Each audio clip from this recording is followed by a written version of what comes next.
Welcome back to the 2 Minute Warning. Today I'm taking a look at the LA Rams and going over whether or not I think they should trade for former All-Pro cornerback Stephon Gilmore for the New England Patriots. But before we get into the topic, just a quick question for those of you viewing, especially the Rams fans out there. How far are the Rams going this year, especially with their new quarterback Matthew Stafford to lead them? They go into the playoffs, they go into the NFC Championship, they go into the Super Bowl, are they bringing home the Lombardi Trophy? However far you think they're going to go, comment down below and kind of hear my answer throughout. Getting straight into it, looking at Stephon Gilmore. Personally, I wasn't going to make a video on this. I just think the Rams are giving up too much draft capital. The team they got right now is already new enough. They already have enough to worry about, and I think they have enough to win. They don't need to go out there and spend more draft capital. But it's Stephon Gilmore. It's worth at least considering. And with Jalen Ramsey tweeting at him, going on Instagram, just kind of subtly recruiting him, I think it's worth at least discussing whether or not the Rams should try and make a move. Again, this hurts because this isn't a team that has loads of draft picks to give away by any means. We know they gave up draft picks for Ramsey. They gave up draft picks for Stafford. They're short on draft capital. And therefore, if they give up more for Stephon Gilmore, they're really risking it all and saying our Super Bowl window is to this year and maybe one more, and that's it. I'm not saying they can't, it's just this year and next year only, but they are forcing the window to be more and more narrow the more and more they trade away their future capital, at least in my opinion. But either way, Rams are a great team. I mean, looking at them, you got Stafford, you have a solid O-line. Cam Akers, I think, as running back number one, has the upside of being a top 10 running back in the league. Receiving core, it's as deep as it gets. Cooper Kupp, Robert Woods, Van Jefferson, Tyler Higbee, Deshaun Jackson. That's a very good, well-rounded receiving core. Looking at the defense, we know the bread and butter on that team. Aaron Donald, Jalen Ramsey, Darius Williams, Leonard Floyd, Sean McVay, the mastermind behind it all.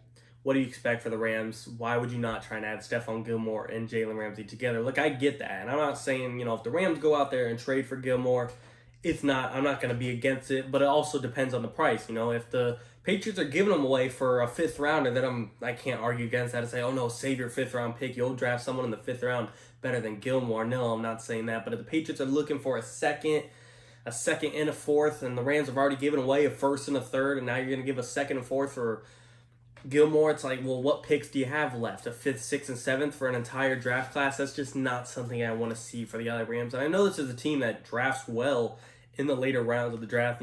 Obviously they're not banking on first round picks to be the next best thing, because last time they did that, look what happened with Jared Goff. So I understand, sometimes a first round pick is a little overvalued, especially when you could get a star player like a Stafford, like a Ramsey. But when you're talking about already missing when you're talking about already missing those high picks and then giving away more for Gilmore, a guy that's 30 going on 31, coming off an injury, only on a 1-year contract, and therefore it is kind of shortening your window to a 1-year Super Bowl window in the sake of being able to afford and keep all of these players together. There's risk to it, but like I said, this team's already in the discussion of being an NFC Championship team. Like, that's the expectation right now. The Rams make the NFC Championship. It's expected we see them and the Bucs face off to possibly go on to the Super Bowl. Yeah, there's other teams, the Packers with Rodgers, Seahawks, Niners, Cardinals, Vikings, maybe. There's all other kinds of other teams, whoever's out of the NFC East, but it's just assumed right now, Rams and Bucs, who's going to win that dogfight. And to me, it's a toss-up, but if you could add a guy like Stephon Gilmore, a guy that's possibly a top 5 corner still, I mean, we have to remember the last time he played a full season, he won Defensive Player of the Year. Not many people win Defensive Player of the Year at the cornerback position. Most of the times it goes to an edge rusher or pass rusher like an Aaron Donald, like a J.J. Watt. Now all of a sudden you got 2 Defensive Players of the Year on the same team, and that neither of them are Jalen Ramsey. You're talking about a hell of a squad there that has Super Bowl aspirations and Super Bowl expectations. And, like I said, I can't knock them trading for an all-pro cornerback that could really be the cherry on top to beating the Buccaneers. I'm for it. I'm just saying, don't overpay for this guy. You already are limited on what you have. If you want to dip into even 2023 picks, split it up a little and look, here's our 4th rounder in 2022, here's a 3rd rounder in 2023, whatever it is, what you want to do, then I'm okay with it. But to already not have in your 1st and 3rd this year, to be missing, then to be trading possibly another 2nd and 4th, and like I said, only having a 5th, 6th, and 7th left, to me, that's just a little too much and a little too risky. But, I mean, if they make that trade and it resulted in the Super Bowl, I don't think they'll care what draft picks they have in the upcoming draft. I'd be the same way. I'd trade anything for a Super Bowl ring. So therefore, I can't knock it completely. But to me, if I'm the Rams, I wouldn't do it unless they're giving him away. But again, to have a secondary with Jalen Ramsey, Stephon Gilmore, and that doesn't even count Darius Williams, a guy that's really kind of shadowed by Jalen Ramsey, but really holds his own against almost any receiver in the NFL. Up front, we know how good Aaron Donald is going to be. We know how good Leonard Floyd is going to be. Is this team going to be the exact same as they were last year defensively? I don't think so. You did lose Brandon Staley, your defensive coordinator. You did lose John Johnson. You did lose Troy Hill. But if you throw in a Stephon Gilmore, then he can kind of make up for some of those things. And you throw in a Matthew Stafford to up the offense, it's going to make up for the step back they might take on defense. You guys know the drill. We know how good this Rams team is with or without Gilmore. I like them to make the NFC Championship. I like them to give the Tampa Bay Buccaneers a run. Like I said, the NFC, we'll have to see how it shapes up. Does Aaron Rodgers reunite with the Packers? I'm not sure.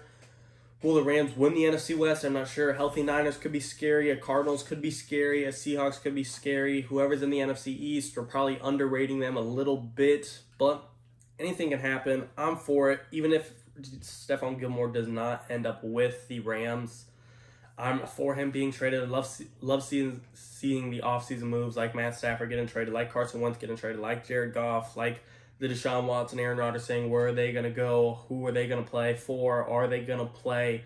I like seeing these offseason moves, and when you got a blockbuster corner like Stephon Gilmore on the trading block, it excites things. And, even though he's, getting up there in age, coming off an injury, only on a 1-year deal, it's not like he's not a valuable player. He's, like I said, he still has top 5 upside. He's still in that class of Jalen Ramsey, Jair Alexander, Xavier Howard, Tre'Davious White, Marlon Humphrey, Marshawn Lattimore, James Bradbury. He's with those top guys still. And if he's in a defense with Jalen Ramsey, those two could feed off each other. We could very well be looking at the number 1 and number 2 cornerback in the NFL on the same team with the number 1 defensive player in the NFL with Aaron Donald. Am I saying all that's going to come together in a fantasy land and Scooby-Doo land and fall perfectly? No, but with that type of upside, then I would all right, well, maybe we should consider a trade to have the number 1 and number 2 cornerback on the same team. And we didn't even mention Aaron Donald yet. Then you start getting excited, all right, we got to make this trade. But we'll just have to see. Can Jalen Ramsey recruit just as well as A.J. Brown can recruit like he did for Julio Jones? We'll have to see.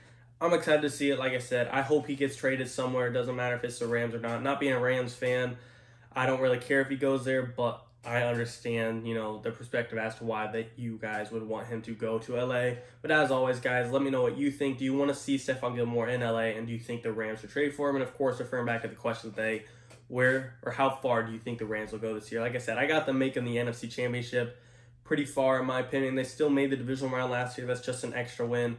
I like the Rams to go really far this year, and I truly believe in Matthew Stafford. But as always, and of course, guys, I truly appreciate it. Thank you for watching. 2-minute warning.